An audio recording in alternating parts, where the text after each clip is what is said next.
following podcast is recorded and produced by the Podcast Precinct in affiliation with the network at bicbp-radio.com. The Podcast Precinct. Consistency, creativity, culture.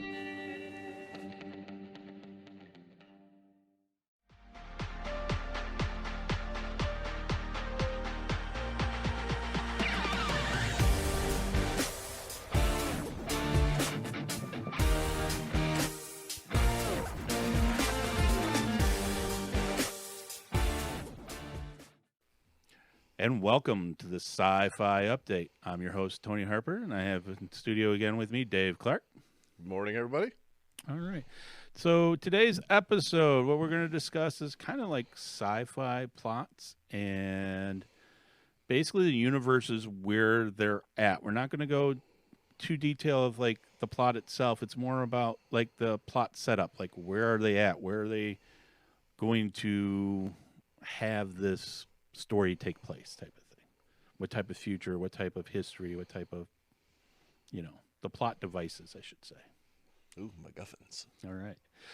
But as usual, we're going to start off with the news. You're going to have to forgive me a little bit. I had a lot of work days in a row here, so I did not get a chance to go through my news and comb all my stories as I normally would.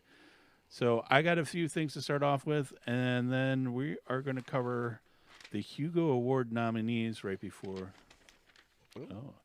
we go into our meat and potatoes for this episode. So, recently released Lego Star Wars game, just released on April 5th. Loving it. Are you? Yes, I am. Oh, see, Matt was just talking to me about it too, and he's thoroughly enjoying the game too. I have not. You gotta play it. It looks fun, but I just haven't had a chance to play it. Have you played a lot of the Lego games by Traveler's Tales? I've played some of them, not a lot. I've played the Indiana Jones. I've played a couple of... Indy was good. I liked Indiana Jones. But mostly those are kind of like kids geared, and I let my kids play it. I don't play it too much. Oh, you're missing out. They are generally a younger generation's game, yes. But they have so many in-jokes and so many... I won't say adult dirty stuff. Jokes, but they got a I lot caught of... some of that stuff. Gameplay's fun, but they changed up their format just a little bit. Really? So in their previous iterations, the games have been like very long single boards and then just kind of minor like overworld in between the boards to get to different things. Now you're always in that overworld, and then you basically seamlessly step into the game board and play that individual level. And it's much less jarring. There's no like, I'm not. So it's not like you're setting up this brand new Lego area where it's kind of like, you've seen the Lego movie, right? Yes.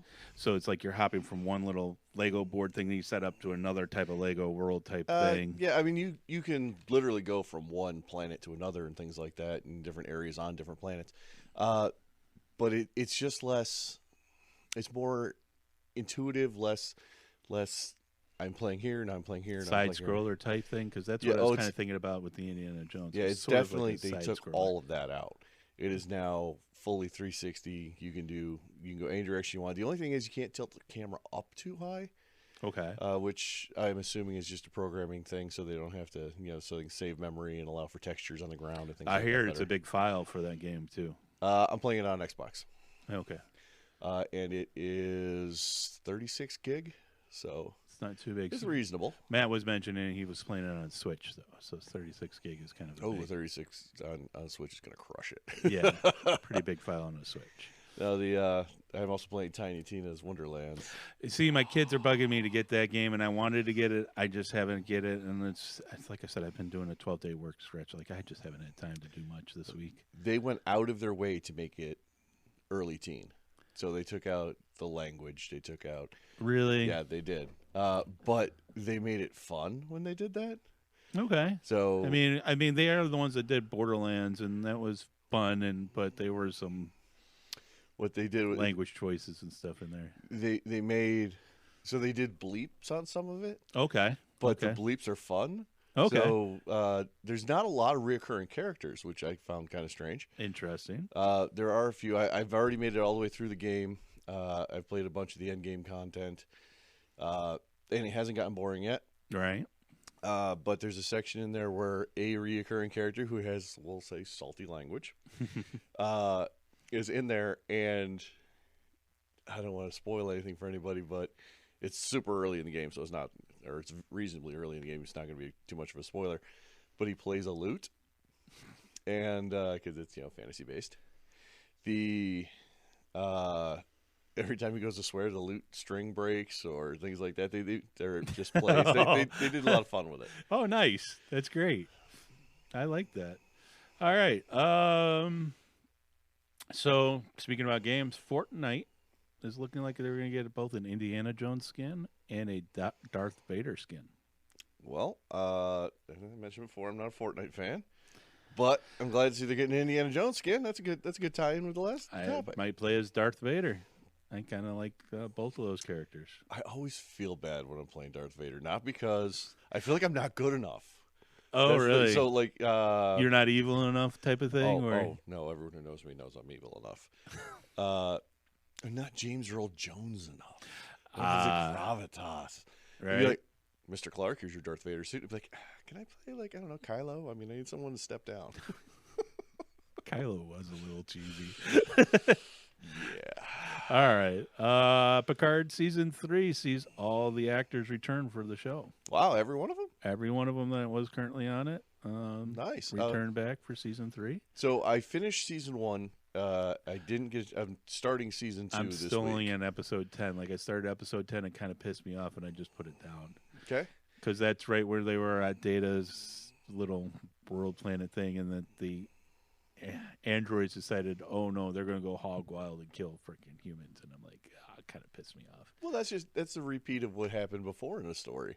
I mean, that's how the whole banning of Androids, brains yeah. came along.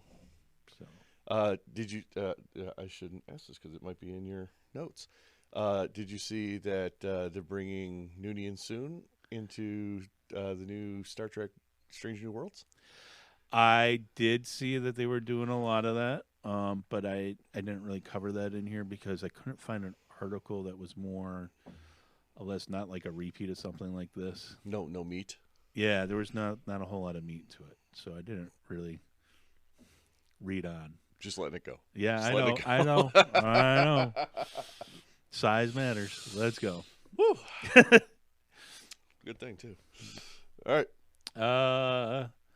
What do I got on here? Outer Range is going to be a new show on Amazon Prime. Okay. And it's kind of the way they described it in the article was Cowboys versus X-Files type of thing. And So yeah, that sounds a little not quite Firefly.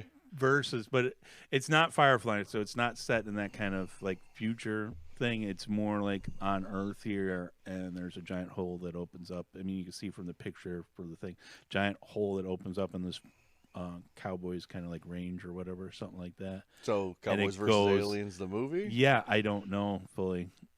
Okay. Starts April 15th, so I like that'd be Cowboys. I another like show. Aliens. I'll give it Yeah, a shot. should be another show that I kind of would like.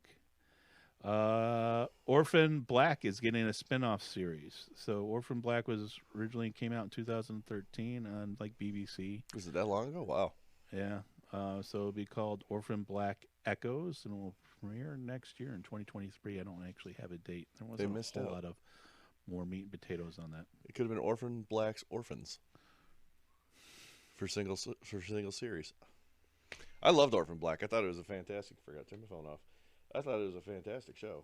Right.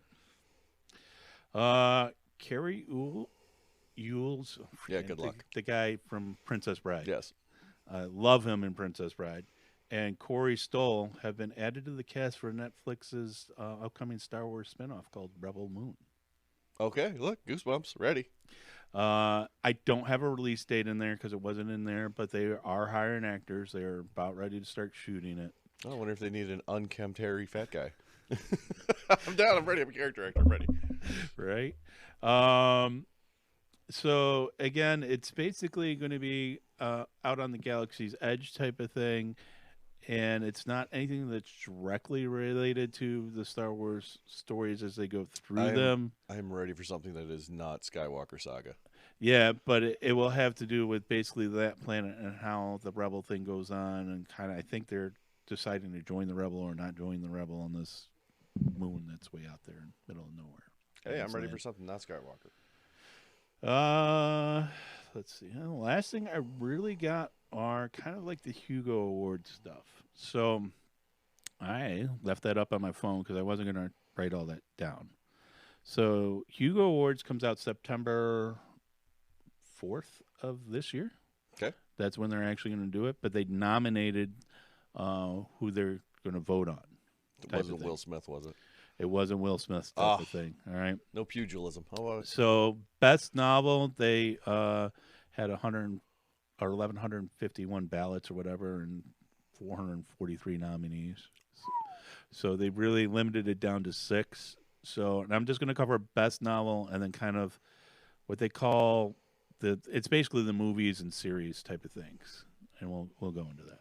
So best novel will be A Desolation Called Peace by Arcade Maritime through Tor. I've never heard of it. Well, they're all new novels, so right. Within a year or two, so it wouldn't be too surprising not to know any of them. The Galaxy and the Ground Within by Becky Chambers. I've heard of Becky Chambers, and I think I've read something by her, but I'm so terrible with names. The Light from Uncommon Stars by Rika Aki. I don't know. It's another Tor. It's a Japanese name, and I'm horrible with names. Master Jin by P. J. Lee Clark. Oh, no relation as far as I know.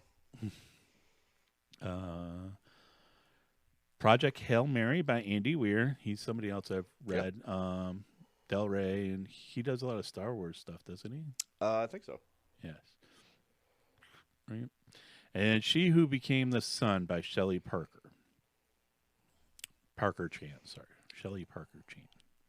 And again, another author I've heard of but have not read through. And I'm going to skip over like the best novellas, novelettes, short stories, best series, best graphic story. It's not because I don't care, it's just because I don't care. So best dramatic presentation long form. So this is again talking about series and movies and that kind of stuff. Dune being one of them. Oh, the movie version. Okay. Movie version of Dune. They're a little late on Encanto, which I just recently saw with the wife this week. It was very enjoyable. It's not really what I would consider sci-fi, but it's definitely fantasy based. And it's a very good kids movie type of thing. It's very Disney, very enjoyable. Yeah, the wife is showing that this week. We kind of, while I was away at the hotel room, we kind of watched it together, did a viewing party type of thing, and we watched it long distance together. So that was kind of fun. The Green Knight, which I have not seen or really heard about. Nothing from you? The Green Knight's a Arthurian history, or Arthurian legend. Right. I mean, there we go. That's it. That's all I know. Congratulations. So you knew more than I did. Shang-Chi and the Legend of the Ten Rings, which I did see. That's also on Walt Disney. Excellent. It's not bad. I enjoyed the hell out of it. The mostly, I mean, there's been a real glut of Korean, Chinese TV shows and all that because they're trying to hit both markets. Right. And I mean, makes sense. Yeah. But I think it's one of the most. The Asian market is huge. Yes, but I think it was really designed to help ease this guy into Asian markets. I think that was the problem. I hate that, but yeah, I know what you're saying. I am culturally stunted. I get it.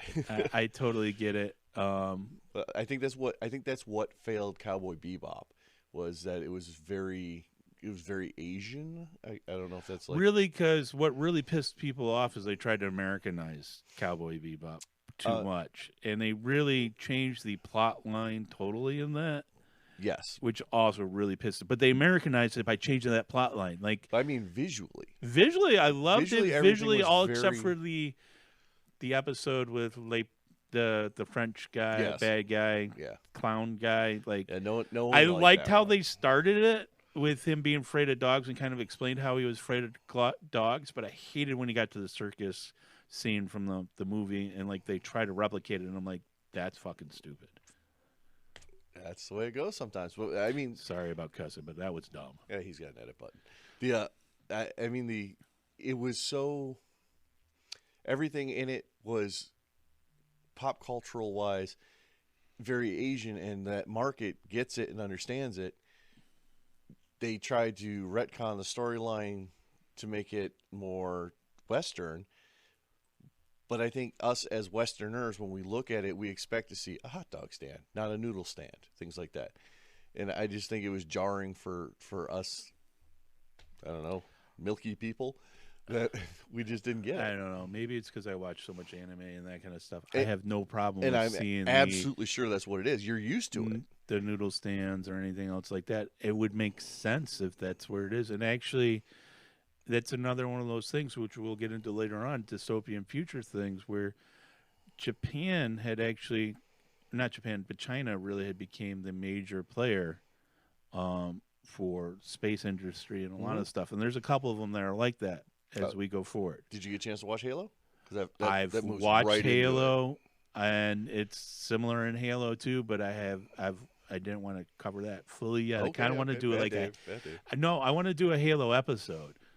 So I don't mind us talking about it kind of in the generalized terms, like where it's set type of thing. But I don't want to get into the story part of it. I don't also Nope. want to ruin it for but I anybody. think it's got the same thing. It's got that Asian dystopian feel to it, yes, especially that first definitely. episode. Yes. And I think that just follows right into the same line, and I hope that doesn't end up hurting it Really, in the American market again. In the Asian market, it makes fuck perfect the sense. American market. I'd rather not. It would be painful.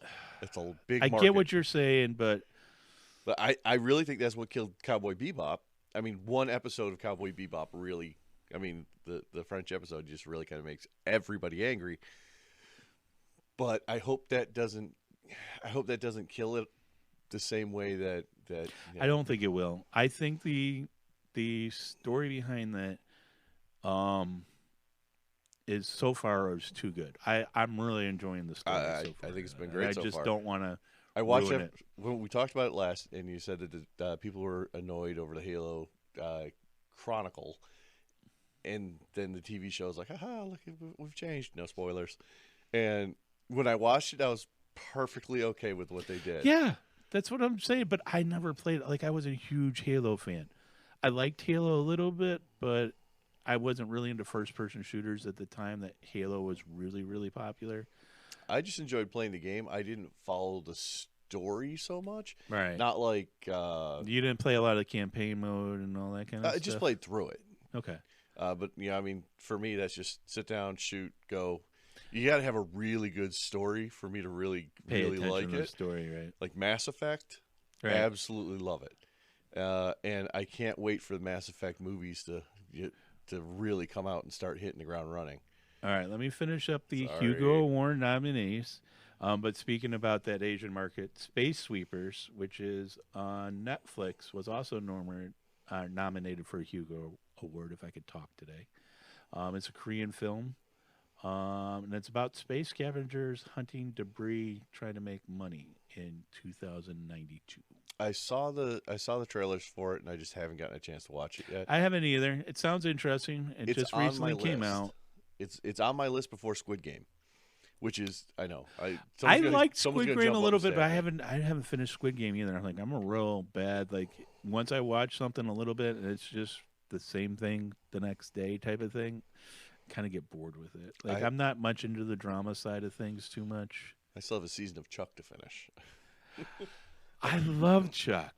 So Chuck do I. is freaking great, and I don't know if I've ever finished watching Chuck either. My problem is I get a show that I really really love, and then I know it's ending. I can't watch those last You just couple can't episodes. finish. I just can't I get do it. I totally get it. Totally get it. And WandaVision. love it. Was the last one nominated for long form. And then they go dramatic presentation, short form, and this would be more like single episodes of certain things. So the Wheel of Time, The Flame of Tar Valon. I could not, and loved Wheel of Time as a kid. I just, I watched a couple of, hey, this is what's going on like different interview shows and things like that. And then I watched that first episode, and I was like, oh, it just doesn't jive with what was in my brain when I read the books. Right. I still have not gotten into it. It's just, I don't know if And I'm I haven't going read to. the books either, honestly. Oh, really? Well, I was a kid when I read the books. And the books as a kid were great. I'm sure they were, but like I said, I never got into that. For All of Mankind, the Gray episode. I don't know that one. Arcane, which I have watched some of that. The Monster You Created. I don't know if I finished that season on Yeah, that. he's 16 now. Oh. The Expanse, Nemesis Games, and I have finished The Expanse, and it was. And I couldn't pick the totally individual enjoyable. episode out, but that's a fantastic show. Yeah, I can't pick the individual episode out for that one either. Loki, the Nexus event. That was a fantastic episode. That's the last episode, I think. I think it is, yeah. For Loki. And then Star Trek Lower Decks We Do? I don't know. WEJ DUJ. Yeah. Ouija. Yeah. It's kind of like a deja vu thing, if I remember correctly, from the Lower Decks. I have not watched all of Lower Decks yet. I So, know I'm a bad There's person. another season coming out the end of this month. Or Soon. beginning of next I don't month. know what I it forgot is. what it is exactly. I'm so far behind. Listen, I have so many interests and stuff like that. It's hard for me to stay on top of absolutely everything. So it's just whatever pops out really at me. And a lot of times, unfortunately, like there are several things. Well, I only reads through certain things once. That they were totally enjoyable books or totally enjoyable movies or that kind of stuff. It's just I can only do it one time. Except for, like I said, my favorite author last week when I was mentioning it during my solo episode. His books, I've read every one of his books probably about 4 or 5 times all the way through. Nothing wrong with that. At least. Oh, update on that book I was reading. Oh, yeah. Did it finish off better than it? I deleted it. It did not finish off any better. Like I said, 2 books in my entire life: Galilee and some other one that I can't remember as a teenager. And I finally threw the book out when I was 42. I kept it from like 15 until 42 just so I could finish that stupid book, and I finally threw it out. It was absolute crap. I'm sorry. It started out great. I love the premise. You know, people in a utopian world surrounded by a dystopian world. It just turned into a teenage love romance. And it's not where I was expecting the book to go. And it up to the last 5 chapters or so, I believe. There's maybe 60, 70 pages left in the book. I just couldn't do it. It was just terrible. I mean, if you're a Twilight fan or a romance novel fan, something like that. What about like the I'm Number 4? Did you ever read No. any of those? Oh. See, that one had a little bit of a love story into it too, but it really wasn't all that bad. In a book that thick, that much of it's romance so far. Ooh, no. Yeah. No. There was All a the- lot more action in It was- I'm Number 4, which obviously also made it to some kind of screen, but I don't think I've watched it. I don't remember. Yeah, it made it to the screen. It wasn't a bad movie. You've seen the movie. Yeah, it I wasn't- really enjoyed the book. I think the book was better, and I Am Number 4 was the first book, and then it went on further from Yeah. there. If I had to choose something like that, I'd go with Looper. Looper was better, but it wasn't a terrible action movie because it's gonna be I love you, you love me, gunfire, ooh, and it was so. I mean, you can get past that, but the Office of Mercy just turned into. I mean, it just and that's the problem. Is well written. All right. I just have no interest in a love story. In that love story. Yeah, just not a romance novel. So, So I'm with you when it comes to that. Like, I really like the science in my science fiction for the most part. And, like, not everything has to be in there. So Oh, that's going to kind of lead us into our meat and potatoes for today. all right, meaty potatoes. So again, we're kind of going to go over plot devices from various stories that we have read and thoroughly enjoyed. Some of these maybe fairly old books. Like I got one from Larry Niven, who started off in the 70s, wrote his first book, The Mote in God's Eye. Okay. He came out with Wow, a you did reach new back book, for that one. The Gripping Hand, which came out in the 90s, which is how I found out his first book. And basically in this one, it's a first contact series with a alien species who, because of the design and the way he made his basically like wormhole technology was the way they basically jumped from system to system there. The aliens were forced to be stuck on this planet because their wormhole was actually inside their own star. Oh, well, that seems like a So bad place to keep it. humans came up with a way to be able to survive short time periods inside a star by using like a force field thing. They never developed this force field thing.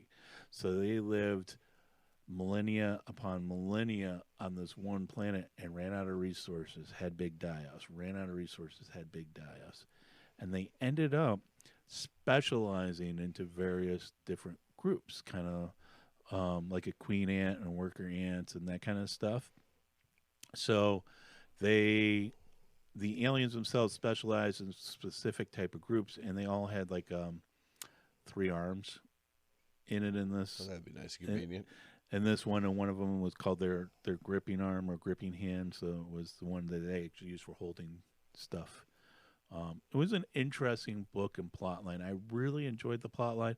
But again, that's that aliens kind of specializing in a specific thing, kind of more like an insect kind of would.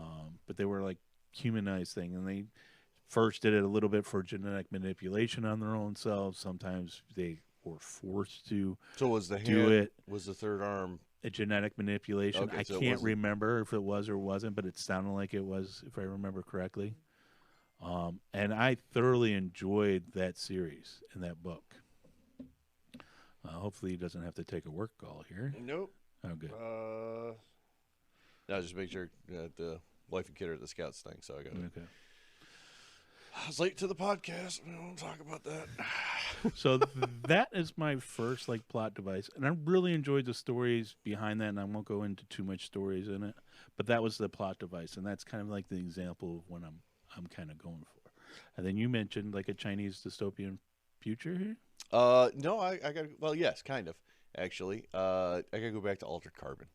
Altered Carbon. I loved Altered Carbon. So good, and that's another one that had that Asian background, that Asian dystopian background. And the first season, it's on Netflix. Yes, it's on Netflix. Absolutely, just blew me away. Oh, it's thoroughly enjoyable. Even they only did 2 seasons, correct? They finished the second season a couple of months ago, so I don't know. They haven't come out with this. I don't know if they're doing a season 3 or not. I don't know if it got as good ratings. But then again, I mean, it's Netflix. You never know. Some of their shows are fantastic ratings or cancel anyway. Yeah. But their big plot device for anyone who hasn't seen it is it's basically a computer-driven brain, which is implanted into the base of the neck, shaped like a vertebrae. Shaped like a vertebrae. Yeah. And if you physically die, your brain gets saved, like you're using a backup device, saved to the cloud. And when you die, if you have enough money, because of course that's how it all works, you can be downloaded into a new sleeve, Body. they call it. Someone gives up their body, they take their brain, they put it on disk, they store it Or were they cloned? illegally. So some people were also cloned in that one as well. But it wasn't you giving up your sleeve. If you went to jail, if you went to jail, they could take your body for certain crimes. You could lease out your body, right? For money, and people could steal it. They right. could come out and rip out your carbon sleeve. brain there, yeah, and implant somebody else's, and it's just fantastic. But they have cops that kind of like not Time Cop, but kind of check Minority on that Report, yeah. where they could slip in and out of other bodies in that, and it's just so well shot. So they use normal like space time travel, right? We travel between worlds, but then It's downloaded regular it. travel. So sublight, or well, Right. no, it's got to be faster than light at some point in time. Somehow the data was transferred at faster than Yeah, light the speed.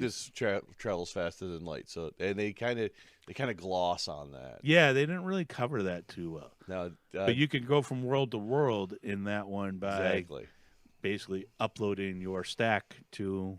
stack. Yes, that's exactly the term they use. Thank you.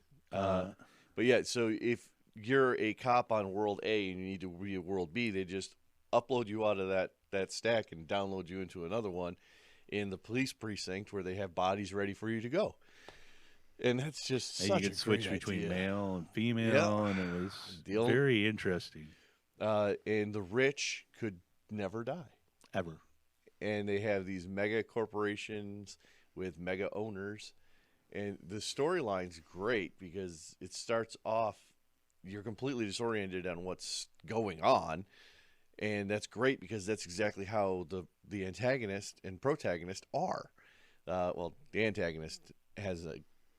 Not going to ruin it. Watch Just to the remind show. you, when you're trying to look at them, you got to look at that camera. So you keep looking at my camera like it's you, but yeah, I got to flip those around. That's Short all right. range glasses. So, Altered Carbon is one of my favorite. It's tangentially based on a book, well, a short story, really, that came out in the mid 70s. And I forgot to write down the author, about a ceramic brain. Oh, okay. And the brain, a human could live forever with this brain because the ceramic brain would absorb nutrients. So if you just took the brain and threw it on the ground, it absorbed nutrients out of the dirt, out of the ground, out of the grass and everything. And because, it was, not a real brain, it required very, very little. So in the story, a prisoner's brain is scooped out and tossed onto a deserted island and a deserted planet and just left.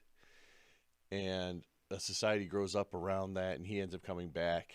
The brain regenerates a body for him. And it's, I wish I'd written down the author's name and That's the name of the story. interesting. It is a fantastic story. It's just a short story, too. And then so many things have sprung out of that one. It's one of my favorites. Nice. So that kind of goes along with Upload, which Upload, is yes. Amazon Prime show. Sorry, everybody. Make a little noise there. He's making a lot of noise that you can hear across both mics. Try to avoid the mic while I'm talking. That'd be great. Tell my foot to stop moving. All right. Well, that be aside, so Upload is basically something similar in the future, where the plot device there is you can upload your brain, kind of like Elon Musk style, like what he was trying to do with his like Neuralink thing. And you just download your brain after you die, and you can live in the digital world forever. You can't get a new body because they haven't figured out how to re-download you into a new body yet. But they were working on it in the show. I would be perfectly happy living in a digital utopia. Yeah, I think that was totally enjoyable, except for the, again, corporation feature of it, where you had to have money in order to live well in a digital future that you actually don't do anything in, and it's just ones and zeros. I thought it was fantastic. Again, try not to spoil anything here. How you can be put on a limited gig plan, and that just The made free- it the free so gig plan, so yeah. wonderful. That was hilarious. And so, I mean, it's so correct. It is exactly correct. It's the way it would work, If you- unfortunately, in our society. If you're poor right now, you've probably got Cricket or Prepay or T-Mobile, something of that nature, and that's exactly how you live like that. I've only got 2 gigs for the month. How do I survive? I mean, How do I make more money so that I don't have to have only 2 gigs for the month? Type of thing. have a rich girlfriend. Yeah. That's how the show works. All right. So there was another show that was like that too. Do you show or book? No. Not off the top of my head. I'm sure there's 100 of them. I'll think of I as soon wrote as I walk another out one that down. door. Yeah, I know. I wrote another one down to kind of cover that was similar to that, and I can't remember it right now. There's my notes. So I wrote notes for this week because I felt like a heel for not having my notes last time. That's fine. but they were all actual science things. Okay. So there was a project in 2006, I believe it was, called the Blue Brain Project, Right. where they claimed to have mapped an entire rat's brain. Right. As it turns out, it was a complete lie. Well, not a complete lie, but Of course. and the Big enough lie. the gentleman who was in charge of the project ended up getting fired, and so now we're back to where we are. But that was whole brain emulation, which is what Upload is. Right. And I would like to volunteer. I have a fantastically large skull, so you have room for wires. As soon as I'm they're not ready. sure I would want to live in a digital world type of thing when I'm not sure what the upload capabilities are yet. Well, there's So, I don't want that mental retardation. yeah, I don't want to be in Pong. Right. I also don't want to be in GTA 5, but I don't want to be in Pong. But there apparently there's two different kinds of whole brain emulation where the upload happens. There is, well, theoretically, there is a neuron by neuron replacement Right. and it's over time, but it's brain destructive. So yeah, and I have an interesting little graphic here about the absolutely insane complexity of the human brain. So they go over how many flops. So quick review: a flop is basically a 1 or a 0, but it equates to how many transistors is required to make a decision. So is it a 1? Is it a 0? Is a flop? Correct. So here's this nifty little, and I'll send it to Tony so he can put it on the show page. But CPU demand in flops based on how advanced you would like that upload to be. Right. So, hey Dave, how you doing? I am doing fine. Versus, hey Dave, how you doing? Oh my God, you wouldn't believe what happened yesterday. The difference in cognitive ability, I guess it would Right. be. 10 to the 15th, just for me to acknowledge that there's something there. That is an amazing amount of flops. And that is 10 to the second power in terabytes Right. just for the working memory on that. So, Just to go, I've been poked. yes, 200,000 terabytes just to be poked. That's And understand that you actually were crazy. poked and that it was an outside device and not something crazy. yeah, and that's just so 10 to the 9th in terabytes of data to have what could be considered fully cognizant brain.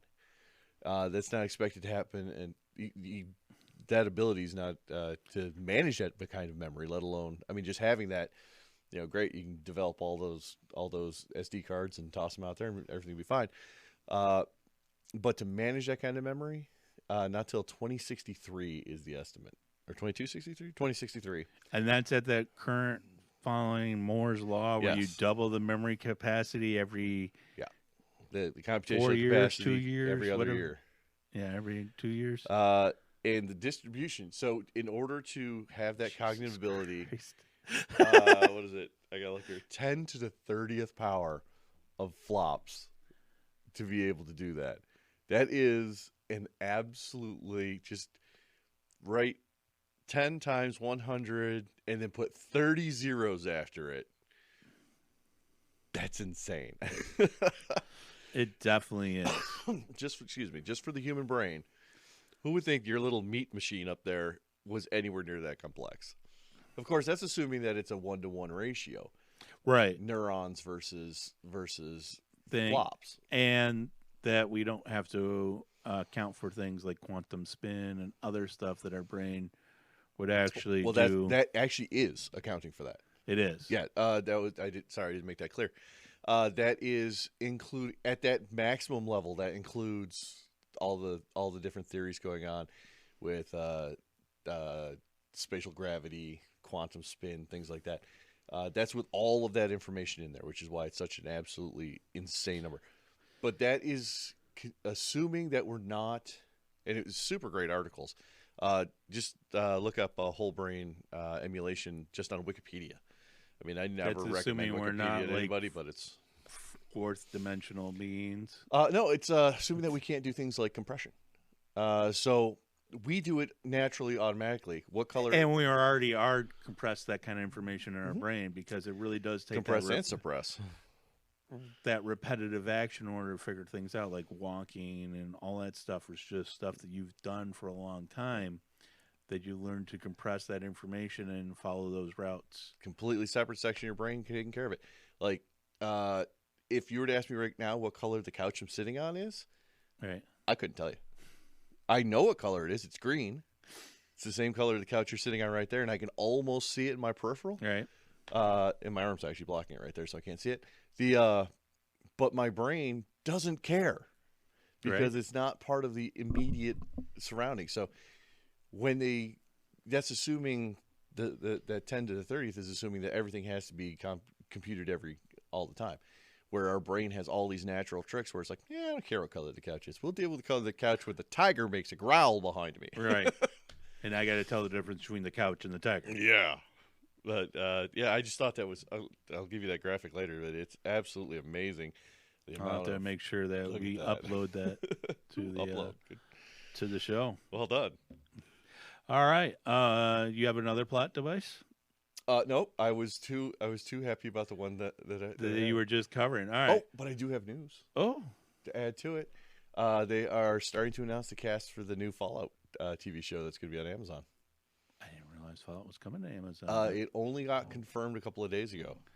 See, and I should have been able to find that in my news stuff. I haven't had a chance to follow through with. Google was like, "Hey, man, I know how much you love Fallout. Fallout. Here's a piece of news." I was like, Right. And since I didn't spend this last couple of weeks freaking really combing through the data, it didn't like pop up certain things. They've only announced the one person, and that was the girl who. I didn't pay attention to who it was. I was too excited about that's right. I forgot about that one. I did have another one. I was too excited that they were just having a Fallout show. But the other one, was 2017 Philip K. Dick's Electric Dreams. All right. So that's the Android. Yep. I did not even know that show came out. Oh, you didn't? One of my favorite authors, and I did not even know that show came out. That's how terrible I am. All right, so other plot devices. So, because that was kind of the story, and we kind of veered off topic yet again, Dave. Thanks. I'm going to get a shirt that says Captain. Captain Veer. So, the next one I wanted to talk about was large spaceships. So, let's say we never solve the faster than light travel thing, right? There was a book I haven't read that much called The Ring. Okay. That their spaceship was 186 million miles across. 186 million miles across? It contained a star for the propulsion system to be able to travel through the universe. Okay.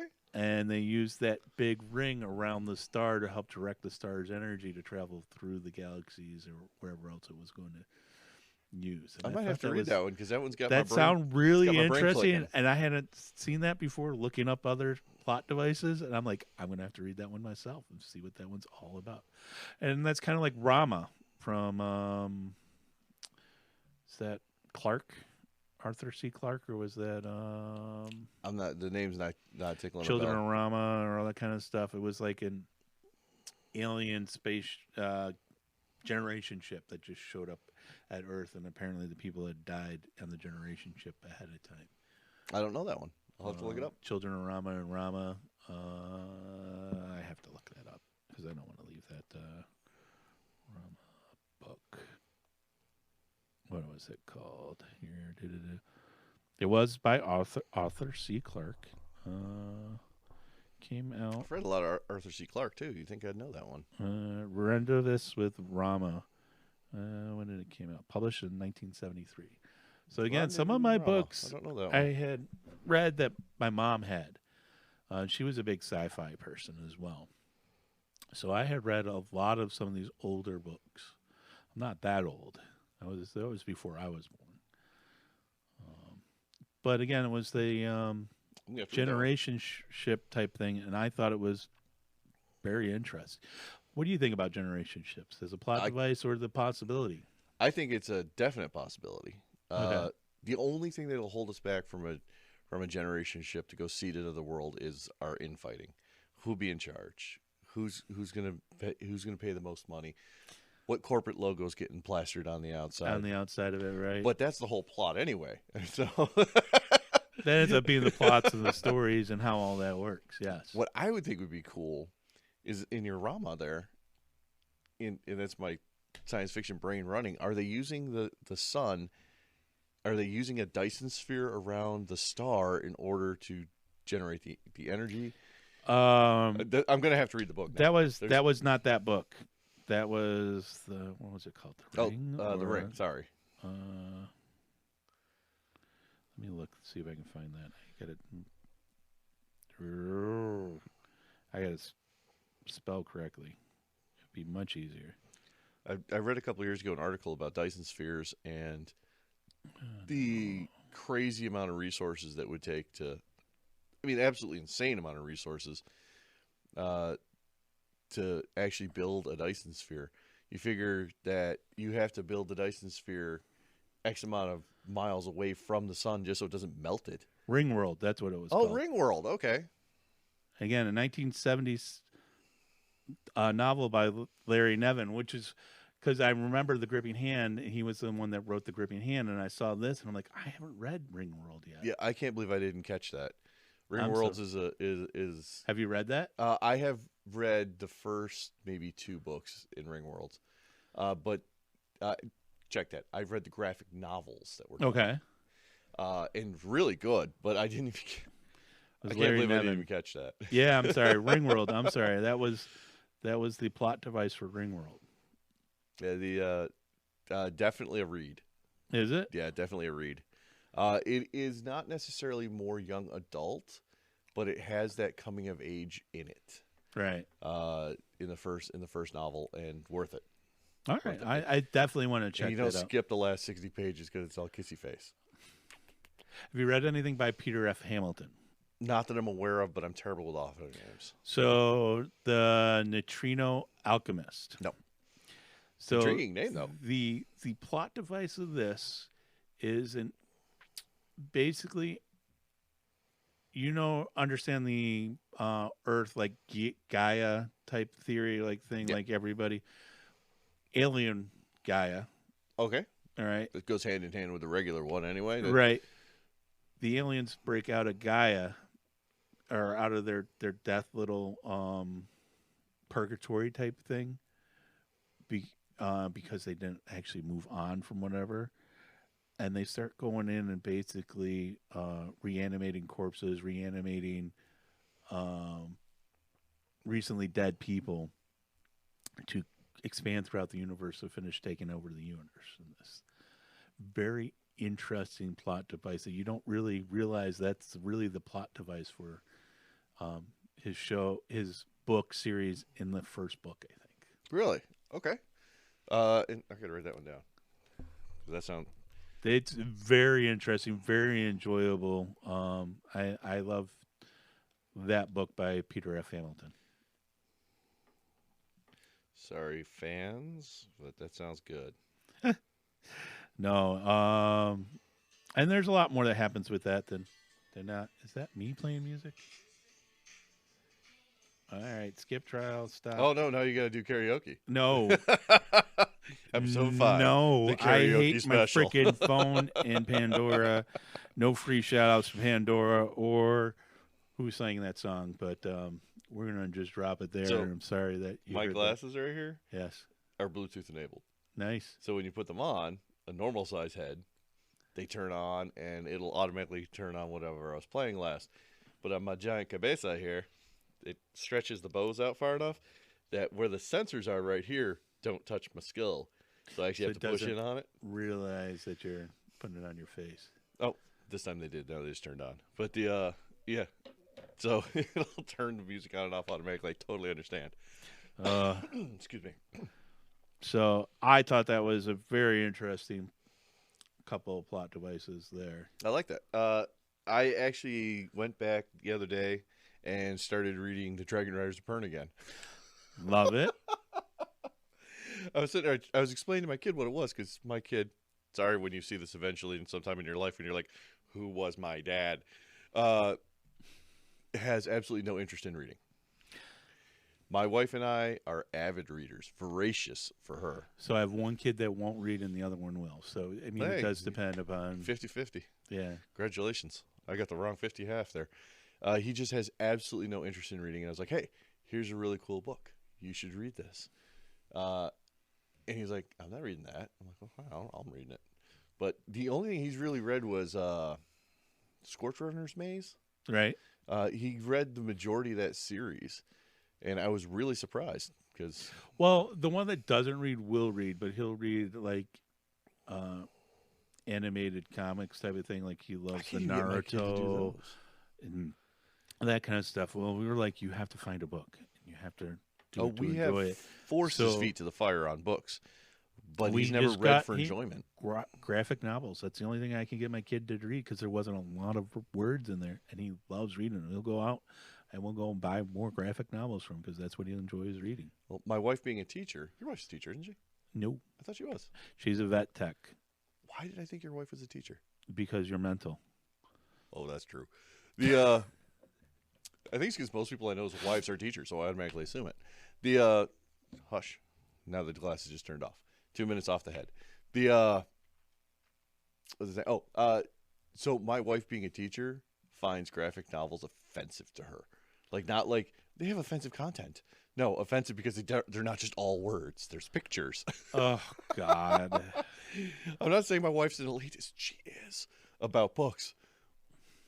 But like I love comic books. I'm not huge on comic books, but I do like the manga a little bit more, and some of that stuff. It's just a little different when you're flipping backwards from everything else you read through. I remember A when lot I of first went those. to Japan and I sat down and I was like, oh, a book.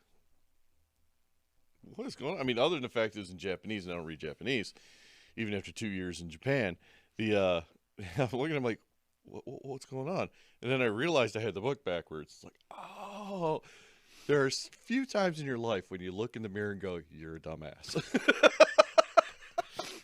Nice. Glad that was one of them. Yes, but oh God, the food. All right. So, did you have another plot device you wanted to cover? Because I still got several more. You Okay. carry on then. I'm just going to. What do you think about Water World and the melting of the ice caps and creating this dystopian future? You know what? As much as it's going to annoy some people, I love the movie. I did like the movie as well. What do you think of it as a plot device, though? As a plot device, I'm thinking of buying a scuba suit. You think it's fairly accurate? For the people who aren't from this area, I live on an island, and it's not fancy. It's not like that. I live on my own island. It's right not a real island. Don't let them fool you. It's an island. There's water on It's surrounded by water, but it barely qualifies as an island. it. Has the same land mass as Manhattan. Okay, good. Manhattan's an island. It's also in a river. Yeah. It just we only have 20,000 people as opposed to 8 million. All right. All right, but Anyway, so we live in the Niagara River, which is in between Lake Ontario and Lake Erie for people who don't know where they are. ooh, I forgot about my announcement, but that reminds Okay. me. But go ahead. So things like, increasing sea levels and all that really should worry me because I live on an island.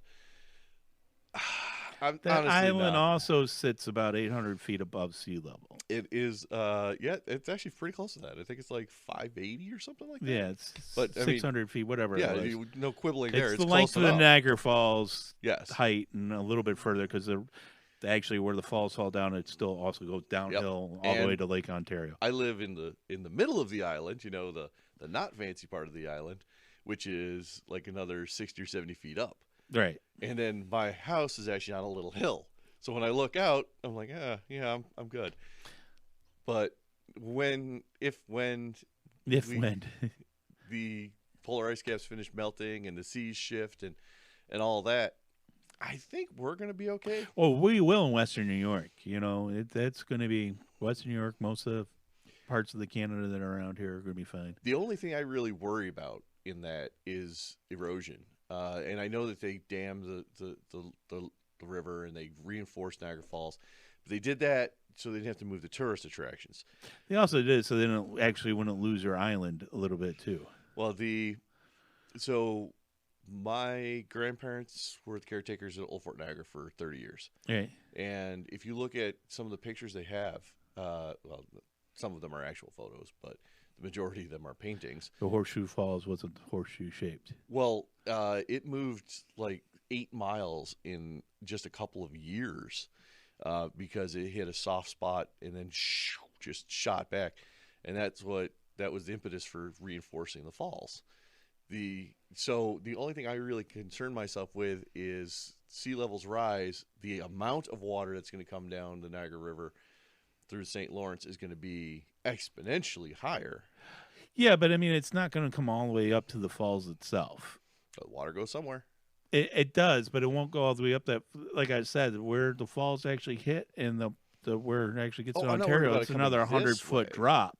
I'm talking Almost. about water from the ocean just flowing in naturally down the river. Right. Uh, It may affect the whirlpool, though. yeah, I'm not worried about the bottom part of the falls though. That's Niagara Falls' problem. Little Niagara Falls can wash away, would be all right. No, I'm just talking about the amount of gallons per minute going down the river is going to change from whatever it is now to, because you've got, if the ocean is higher, all that water is now, so if this is the level of the bank now and the water comes up to here, the amount that has to flow Sorry is about faster. strange fucking tangents, guys, but Captain Tangent. we are going to stay on this one until I figure out where the fuck we're going. All right, so if I have a glass of water, right, and the glass is this full, and the lip of and it's just a little, the water's just coming out. If I then increase the amount of water, all that water has to come out faster. But you're not increasing water unless you're dumping more water into Lake Erie. Yes, which you would be doing from the St. Lawrence Seaway coming down from the ocean. How? The St. Lawrence Seaway does not connect to Lake Erie. Are you sure about that? Is that not why it was built? No, That's the canal. That's all. the that water Erie comes from. Canal doesn't connect correctly, and there's a bunch of fucking locks and a I bunch of know. drops. And again, that doesn't apply to Lake Erie. Sits above sea fucking level. So the only place you would get more water coming past fucking your little island will be Same as Manhattan. the additional rainfall that may be caused by having additional water vapor into the air. Oh, I didn't even think about that. Thanks. Now my island's gonna be even rainier.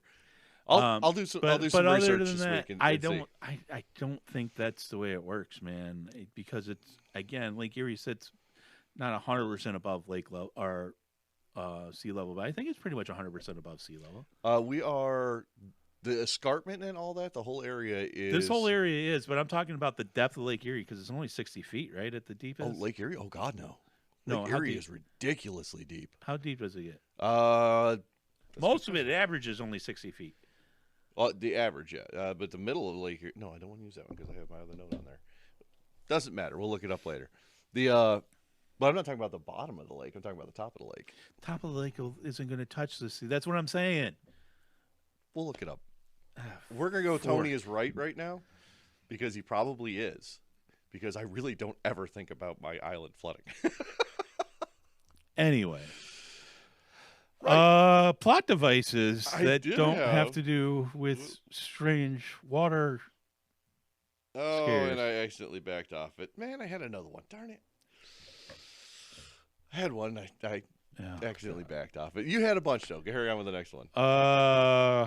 What was the next one? All right. Corporate dystopian world. Today. Okay, cool. So we're There's going to talk a about lot of them. we're going to talk about current times.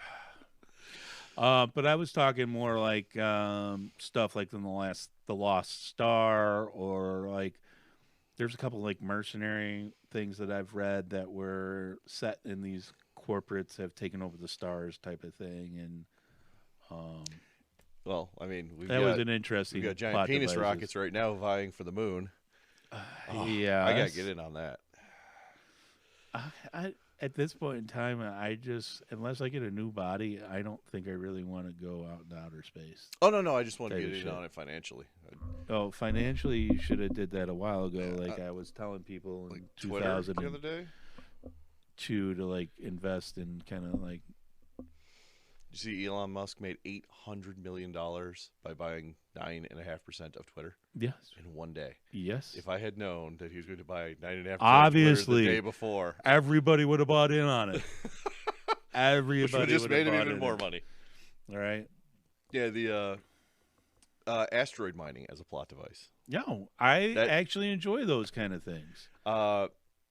When I went into the short haircut, wearing lots of green job, was right when Armageddon released to HBO, I think it was. Okay.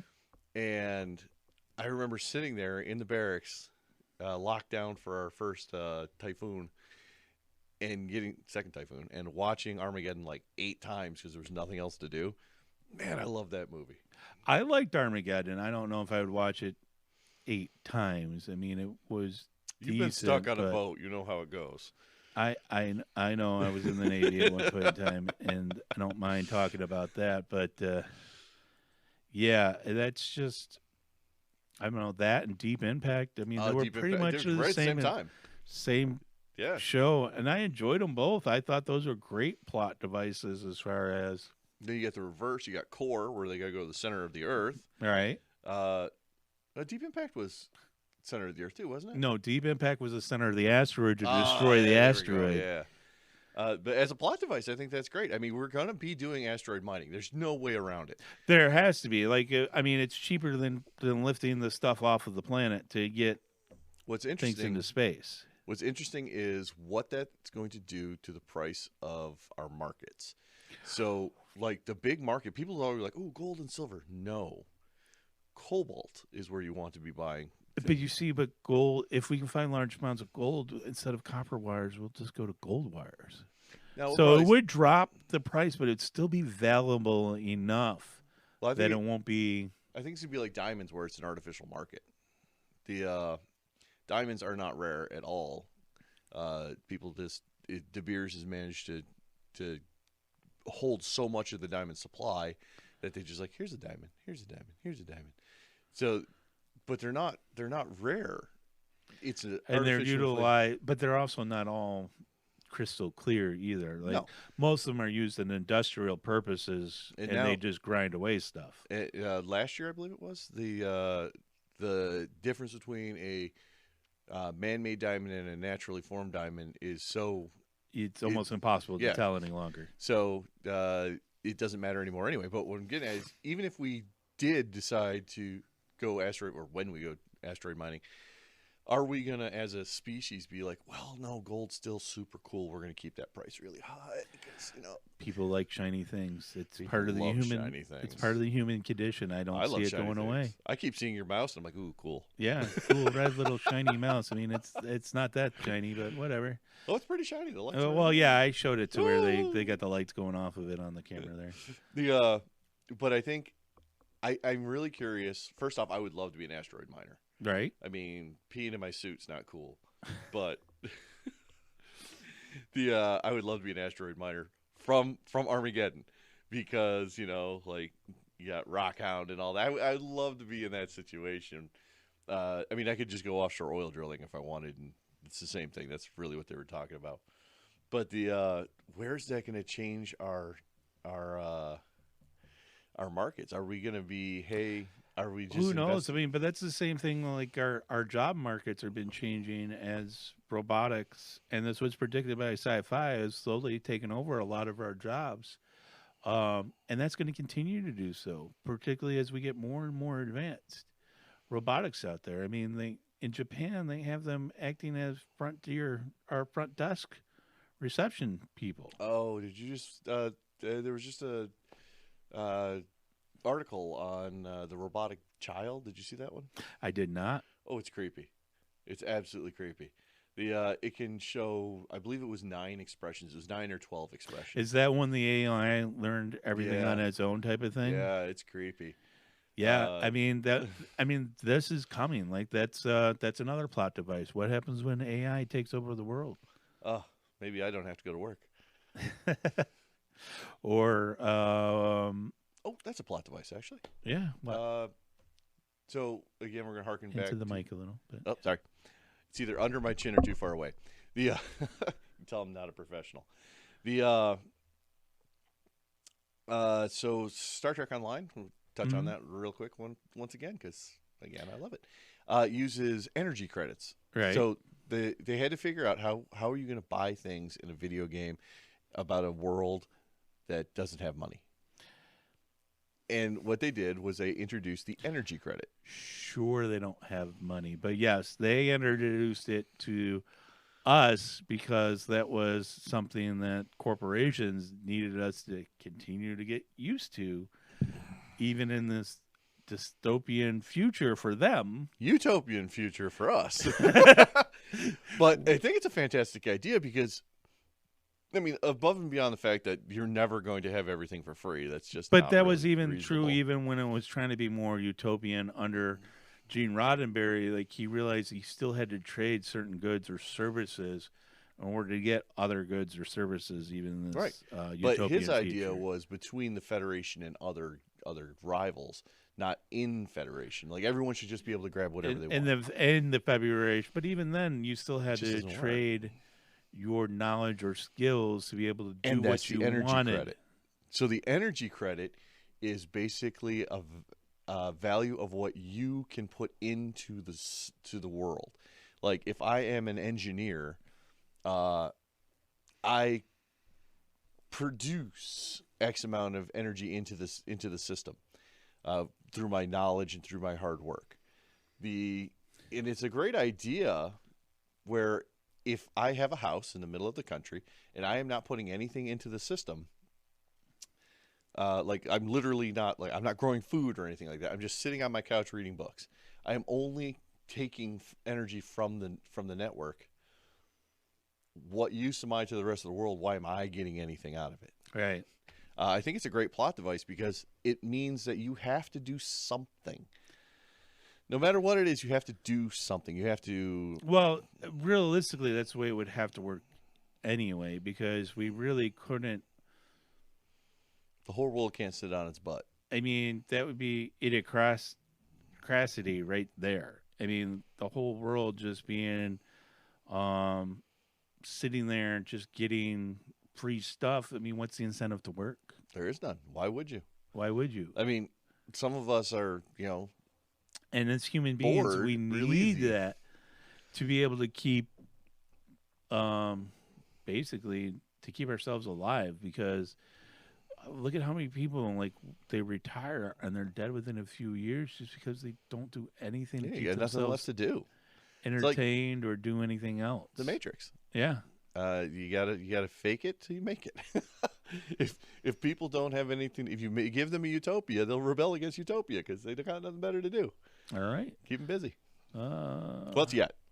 well, I know you got another one. oh, I did have a couple more, and I'm just trying to gauge how long the episode is going to be. How far off tangent I'm gonna go? That's what he's thinking. It's like, oh man, And that is definitely an issue with you, Dave.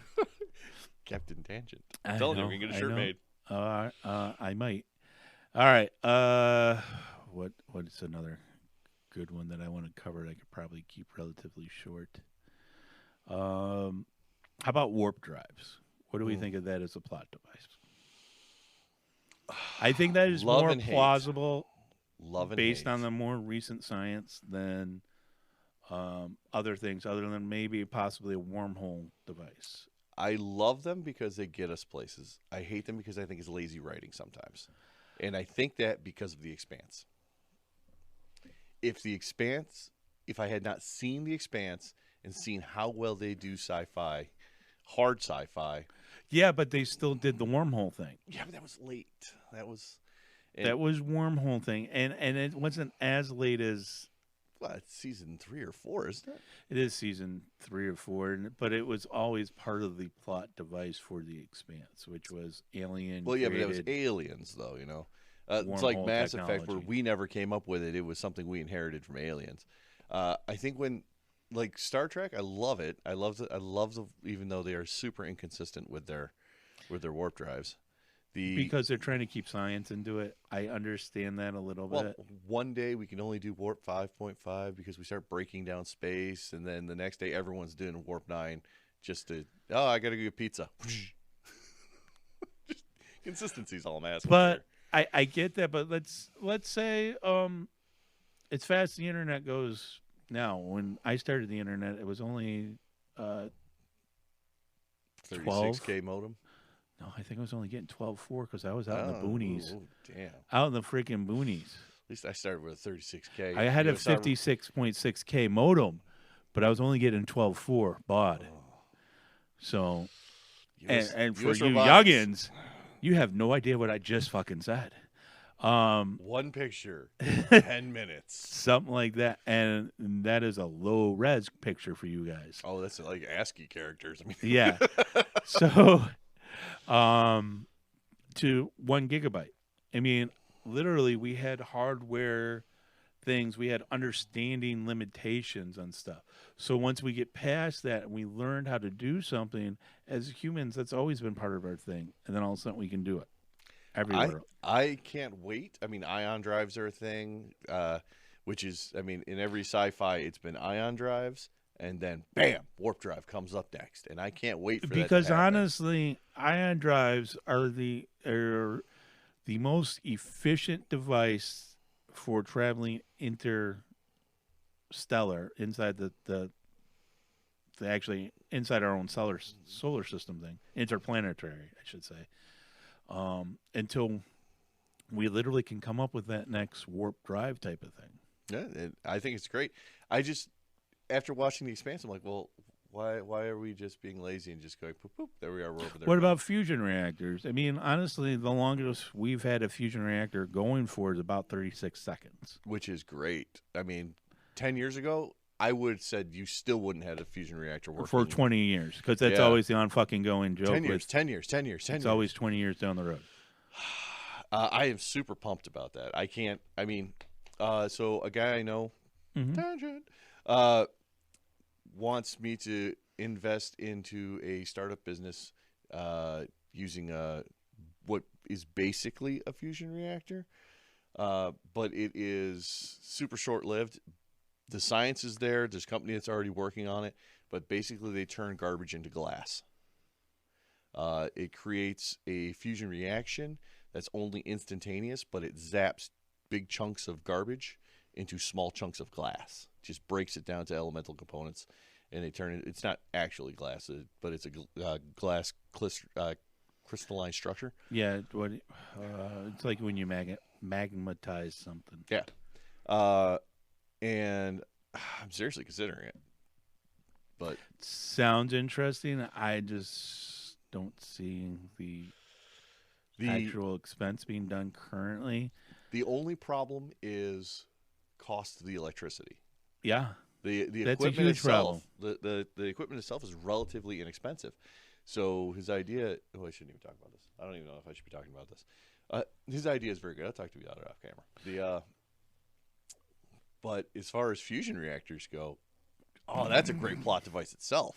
Finally figured out how to shut them up. Just remember, hey, you might make money with this. Shut up. No, actually, I don't want someone to lose money off it by Right. me talking about it out loud there. The fusion reactors are a fantastic idea because, I mean, look at the Chernobyl TV show. Right. And now you do it with a fusion reactor, which is completely safe and can never happen like Chernobyl. But what if it got taken over by aliens or But it stolen by another? Could have. I mean, the other popular fusion device, which they're building a new one here, still has beta radiation. Basically, it's, what do you call it? Like leftover material.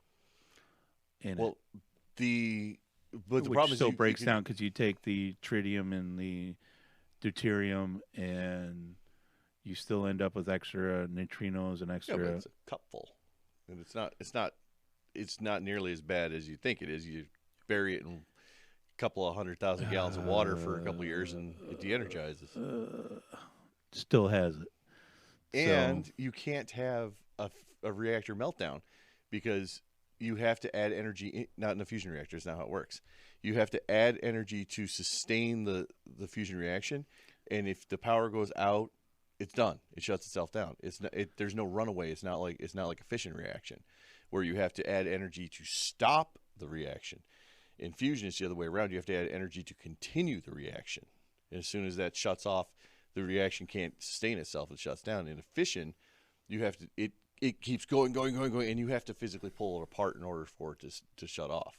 Right. So it is thousands of times safer with thousands of times less material being used. But basically, I thought the idea was to not continually add energy in the form of electricity, more add energy by continuing to add deuterium or tritium to the device so that it keeps self-reacting. And once you stop the flow of those, well, yes, that would stop the reaction. You're adding that energy into the system by that the mechanical forces of that are run by electricity, but it's less than what it produces. Right. I don't want to get into that tangent. Explaining pulse wave technologies. All right. Tough. So let me end this episode here because we are really going to get off topic if I let Dave Captain Tangent. keep going on this. I do want to, again, thank you guys for listening and subscribing. I was really impressed with my numbers that came out.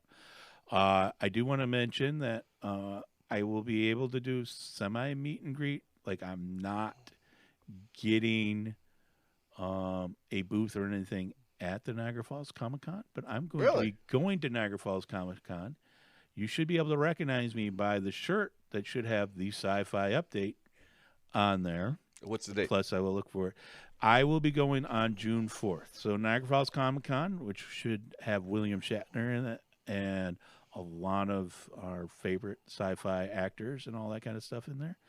We'll be running June 3rd, 4th, and 5th this year. I already bought tickets on the 4th. It is up in Canada, so make sure that if you're going up to Canada, you did your whole COVID thing that they were requiring. There is an app for that type of thing. Make sure you do all that kind of stuff. ArriveCan is the app. Is the app. I have started setting it up, but I don't plan on going up to Canada any longer. As of the 1st, you don't have to be tested prior to going. Right. You have to show proof of that kind of stuff, so you can show all that proof ahead of time using that ArriveCan app. Either your vaccinations or your exemptions. And your negative test if you're exempted or something like that, don't you? Still have to test negative I don't if you're know not about vaccinated. That because we're all vaccinated, so I didn't. Yeah, I didn't really pay any attention. The wife to that just either. went to Canada last weekend. So I didn't want to put false information out there. ArriveCan. ArriveCan is the app. All right. I want to thank you again for listening. Like, share, let other people know about us. There were still a lot of plot devices I know we missed, and you're probably screaming at Might be my fault. at your radio right now, but we also went off on a couple of tangents here, and I don't want to lose the show any further than we already have and turn what would be an hour and a half show that we're at almost right now really? to Wow. it's a little over an hour and 17 minutes is what it shows right now, but after some editing it'll be down to about an hour and 15, hour and 20 minutes, somewhere around there. Take a lot of my tangents out. All right. No, we're not going to cut tangents. I don't do any of that. Your fingers are there. Hopefully the video comes across a little better here on YouTube. I have changed what I'm recording at, so maybe I won't get lost frame rates on my laptop. If not, I really will need to upgrade my laptop, and I really can't afford to do so. So whatever I get here is probably the best I'm going to be able to do for future YouTube stuff. So if you're following me on YouTube and you don't like it, let me know, and I may just drop doing the YouTube portion of it. But I'm so pretty. Yeah, we're both so very pretty. All right.